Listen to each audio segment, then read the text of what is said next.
Hi ನಮಸ್ತೆ. ಇವತ್ತು morning routine share ಮಾಡ್ಕೊಳ್ತಾ ಇದ್ದೀನಿ. ಬೆಳಗ್ಗೆ ಬೇಗ ಎದ್ದು ಫ್ರೆಶ್ ಅಪ್ ಆಗಿ ದೇವ್ರ ಪೂಜೆ ಎಲ್ಲ ಮುಗಿಸಿ ಅಡುಗೆ ಮನೆಗೆ ಬಂದು ತಿಂಡಿಗೆ ರೆಡಿ ಮಾಡ್ಕೊಳ್ತಾ ಇದ್ದೀನಿ. ಸೊ ಅಷ್ಟರಲ್ಲಿ ನಮ್ಮ ಮನೆಯವರು ನನ್ನ ಮಕ್ಕಳಿಬ್ಬರು ಎದ್ದು ಬಂದರು. ಅವ್ರಿಗೂ ಕಾಫಿ ಮಾಡಿಕೊಡೋಣ ಅಂತ ಹಾಲೆಲ್ಲ ಬಿಸಿಗಿಟ್ಟು ಇಲ್ಲಿ ತರಕಾರಿ ಕಟ್ ಮಾಡ್ಕೊಳ್ತಾ ಇದ್ದೀನಿ.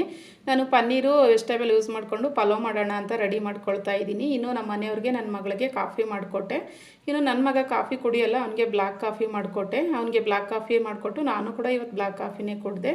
ಇನ್ನು ನಾವು ಸ್ವಲ್ಪ ಬೇಗ ಎದ್ದು ತಿಂಡಿ ಎಲ್ಲ ರೆಡಿ ಮಾಡಿದ್ರೆ ಮಕ್ಕಳು ಆಫೀಸ್ಗೆ ಹೋಗೋ ಟೈಮಲ್ಲಿ ತಿಂದ್ಕೊಂಡು ಆರಾಮಾಗಿ ಹೋದರೆ ನಮಗೊಂದು ರೀತಿ ಸಮಾಧಾನ ಅನಿಸುತ್ತೆ.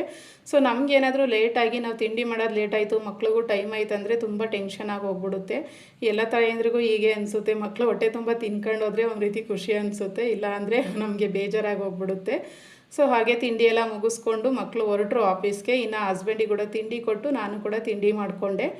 ಇನ್ನು ನೆನ್ನೆ ಒಬ್ಬರು ಕಮೆಂಟ್ ಮಾಡಿದರು ನನಗೆ, ನೆನ್ನೆ ಸಲಾಡ್ ವಿಡಿಯೋ ಹಾಕಿದ್ದಕ್ಕೆ ಸೂಪರ್ ಫ್ರೆಂಡ್ ಅಂತ ಕಮೆಂಟ್ ನೋಡಿ ತುಂಬಾ ಖುಷಿ ಆಯಿತು. ವಿಡಿಯೋ ಇಷ್ಟ ಆದರೆ ಲೈಕ್ ಮಾಡಿ, ಸಬ್ಸ್ಕ್ರೈಬ್ ಮಾಡಿ.